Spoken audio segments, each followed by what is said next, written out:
नमस्कार। अमन study point पर आप लोगों का हार्दिक स्वागत है। कल हम लोगों ने रक्त परिसंचरण तंत्र के बारे में पढ़ा था, मानव तंत्र के बारे में। देखिए, थोड़ा सी आज तबीयत खराब है तो साउंड में प्रॉब्लम हो सकती है थोड़ी बहुत, आप थोड़ा सा मैनेज कर लीजिएगा। आज हम लोग पाचन तंत्र यानी डाइजेस्टिव सिस्टम के बारे में पढ़ेंगे। काफ़ी ज़्यादा महत्वपूर्ण है ये, और इससे भी प्रश्न अक्सर पूछे जाते हैं हर एग्ज़ाम में, चाहे आपका यूपी टेट हो, सुपर टेट हो, या अन्य यूपी पीसीएस का एग्ज़ाम हो, या यूपी ट्रिपल एससी का कोई एग्ज़ाम हो।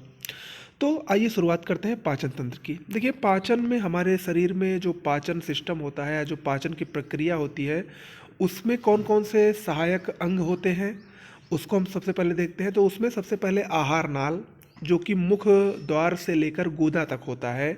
इसमें मुख्य रूप से मुख गुहिका, ग्रासनली, अमाशय यानी स्टमक, और आंत यानी इंस्टेंटाइन आती है। इसके अलावा कुछ सहायक ग्रंथियां भी पाचन तंत्र में भूमिका निभाती है, जैसे लार ग्रंथियां, यकृत और अग्नाशय यानी पैनक्रियाज। तो इन सब के बारे में हम एक एक करके पढ़ते हैं। सबसे पहले मुख गुहिका के भागों को देखते हैं, और इसमें भी सबसे पहले हम मानव दांत यानी टीथ के बारे में देखते हैं। देखिए, मानव दांत 4 प्रकार के होते हैं: कृंतक, रदनक, अग्रचवर्णक और चवर्णक। कृंतक यानी इंसाइजर, ये 2 जोड़ी होते हैं। रदनक यानी कैनाइन, 1 जोड़ी होता है। अग्रचवर्णक यानी प्रीमोलर, 2 जोड़ी होते हैं। और चवर्णक यानी मोलर, 3 जोड़ी होते हैं। ये मानव के कुल दांत होते हैं। मानव दांत का सबसे बाहरी चमकीला भाग इनेमल कहलाता है। इम्पॉर्टेंट है, इनेमल मानव शरीर का सबसे कठोरतम भाग होता है। ओके, ये अक्सर पूछा जाता है कि मानव शरीर का सबसे कठोरतम भाग कौन सा है, तो इनेमल, जो कि दांत का सबसे बाहरी चमकीला भाग होता है। शैशवावस्था में सिर्फ 20 दांत होते हैं। जो शैशवावस्था में बालक होता है उसमें सिर्फ 20 दांत पाए जाते हैं। उसमें प्रीमोलर दांत नहीं होता है, यानी अग्रचवर्णक के दांतों की संख्या शैशवावस्था में नहीं पाई जाती है। आगे बढ़ते हैं, जीभ को देखते हैं। जीभ, टंग। देखिए, जीभ से हमको स्वाद का अनुभव होता है। जीभ को भी 3 हिस्सों में बांटा गया है। जीभ के अग्रभाग से मीठे स्वाद का अनुभव होता है। इसको आप लोग अपने दैनिक जीवन में कर सकते हैं, तो आपको खुद ही पता लग जाएगा। जीभ के पिछले भाग से हमको कड़वे स्वाद का अनुभव होता है, और जीभ के बगल वाले भाग से हमको खट्टे स्वाद का अनुभव होता है। ओके, इसके अलावा लार ग्रंथियों को देखते हैं, सेलिवरी ग्लैंड्स को देखते हैं। मानव शरीर में या मानव अंग में 3 जोड़ी लार ग्रंथियां पाई जाती हैं, जिसमें जो पहली है अधोजीवा ग्रंथि यानी सबलिंगुअल ग्लैंड, ये जीभ के दोनों ओर पाई जाती है। दूसरी है अधोजंब ग्रंथि यानी सब मैक्सिलरी ग्लैंड, ये निचले जबड़े के मध्य पाई जाती है। और तीसरी है कर्णमूल ग्रंथि यानी पैरोटिड ग्लैंड, मोस्ट इंपॉर्टेंट है, ये कान के नीचे पाई जाती है। और इन्हीं के फूलने से बच्चों में गलसुआ रोग हो जाता है। जबकि ये जो कर्णमूल ग्रंथि यानी पैरोटिड ग्लैंड होती है, ये सांपों में विष ग्रंथियों के रूप में बदल जाती है। तो ये इंपॉर्टेंट है, याद रखिएगा। देखिए, जीभ में जो है या जो लार ग्रंथियां हैं, लार में 99% जल और 1% एंजाइम होता है। ये अक्सर पूछा जाता है। लार में 99% जल और 1% एंजाइम होता है। और जो एंजाइम होता है वो 2 प्रकार का होता है। लार में टाइलिन और लाइसोजाइम नामक एंजाइम पाया जाता है, जिसमें जो टाइलिन होता है ये क्या करता है, ये भोजन में उपस्थित मंड यानी स्टार्च को माल्टोज शर्करा में अपघटित कर देता है। जबकि जो लाइसोजाइम होता है ये भोजन में उपस्थित हानिकारक जीवाणुओं को नष्ट करता है। इसके अलावा लाइसोजाइम पसीने में और आंसू में भी पाया जाता है। इंपॉर्टेंट है ये। इसके बाद आगे बढ़ते हैं, दूसरा प्रमुख अंग है पाचन क्रिया में स्टमक यानी अमाशय। अमाशय ये उदर गुहा के बाईं ओर स्थित एक थैलीनुमा संरचना होती है। और अमाशय की पाइलोरिक ग्रंथि से, पाइलोरिक ग्लैंड से जठर रस निकलता है।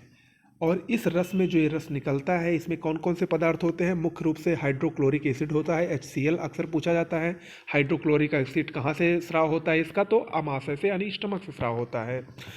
HCl का काम क्या है, ये ऑक्सीटिन्स कोशिका से HCl का स्राव होता है, और ये जीवाणुओं को नष्ट करती है। भोजन में जो जीवाणु होते हैं उनको नष्ट करने का काम HCl करता है। इसके अलावा रेनिन एंजाइम भी अमाशय में पाया जाता है। ये दूध के प्रोटीन केसीन को ठोस प्रोटीन कैल्शियम पैरा कैसिनेट में बदलता है। जबकि पेप्सिन एंजाइम भी पाया जाता है, ये प्रोटीन को पेप्टोन्स में परिवर्तित करता है। तो ये 3 चीज़ें अमाशय में पाई जाती हैं, इंपॉर्टेंट है। इसके बाद आगे बढ़ते हैं, अमाशय के बाद भोजन छोटी आंत में पहुंचता है, स्मॉल इंटेस्टाइन। छोटी आंत की लंबाई 6 से 7 मीटर होती है, और इसके 3 भाग होते हैं: ग्रहणी यानी डेडुनम, जेजुनम और इलियम। ग्रहणी में ही पित्तरस और अग्नाशयी रस आपस में मिलते हैं। देखिए छोटी आंत, जो छोटी आंत होती है यानी स्मॉल इंटेस्टाइन में ही पाचन की संपूर्ण क्रिया पूर्ण होती है।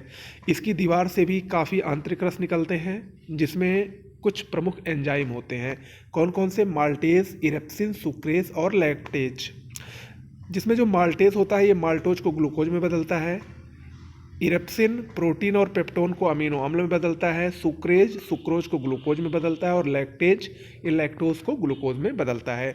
तो ये कुछ एंजाइम छोटी आंत में पाए जाते हैं। छोटी आंत के बाद अगला जो अंग है यकृत, लीवर, ये मानव शरीर की सबसे बड़ी ग्रंथि है। याद रखिएगा, मानव शरीर की सबसे बड़ी ग्रंथि यकृत यानी लीवर है। यकृत का मुख्य कार्य प्रोटीन की अधिकतम मात्रा का कार्बोहाइड्रेट में परिवर्तन करना है। मोस्ट इंपॉर्टेंट है ये। इसके अलावा यकृत भोज्य पदार्थ के रूप में ग्लाइकोजन का भी संग्रहण करता है। पित्त रस जो निकलता है उसका श्रावण यकृत से ही होता है, यानी पित्त रस यकृत से ही निकलता है, लेकिन ये स्टोर कहाँ होता है? पित्ताशय में, गाल ब्लैडर में स्टोर होता है। तो ये भी प्रश्न अक्सर पूछा गया है। ओके, देखिए यकृत से फाइब्रिनोजन नामक प्रोटीन का उत्पादन होता है जो कि रक्त का थक्का बनाने में मदद करता है, जबकि इसी से हिपैरिन प्रोटीन का भी उत्पादन करता है और ये शरीर के अंदर रक्त को जमने से रोकता है। तो फाइब्रिनोजन और हिपैरिन प्रोटीन भी यकृत से ही स्रावित होते हैं, लीवर से ही स्रावित होते हैं, इसलिए लीवर सबसे ज़्यादा इंपॉर्टेंट है। इसके बाद आगे पैनक्रियास, अग्नाशय भी मानव शरीर में पाचन में मुख्य भूमिका निभाता है और ये मानव शरीर की दूसरी सबसे बड़ी ग्रंथि है। इसको मिश्रित ग्लैंड कहा जाता है, मिश्रित ग्लैंड, मिक्स ग्लैंड कहा जाता है अग्नाशय को।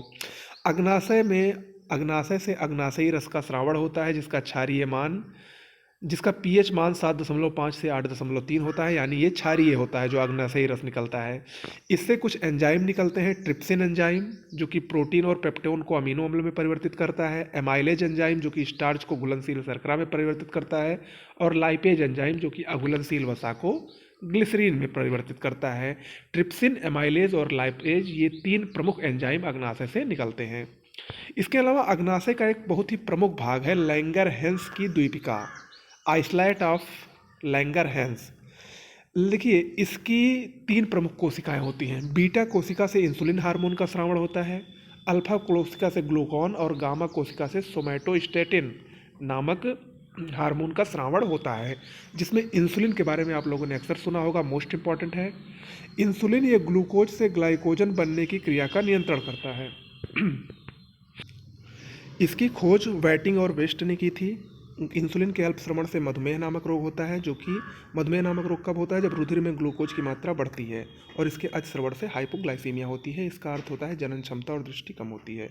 इसके बाद पित्ताशय पे आते हैं। पित्ताशय यकृत से निकलने वाले पित्त का संग्रहण करता है, वसा का इमल्सीकरण करता है। पित्ताशय में 2 पित्तवर्णक पाए जाते हैं, बिलिरुबिन और बिलिबर्डिन। ये मोस्ट इंपॉर्टेंट है, इसको आप लोग याद कर लीजिएगा। ओके, तो आज के लिए इतना ही। यूपीटेट सुपरनेट नोट्स उपलब्ध है, आप चाहे तो इस नंबर पर ले सकते हैं।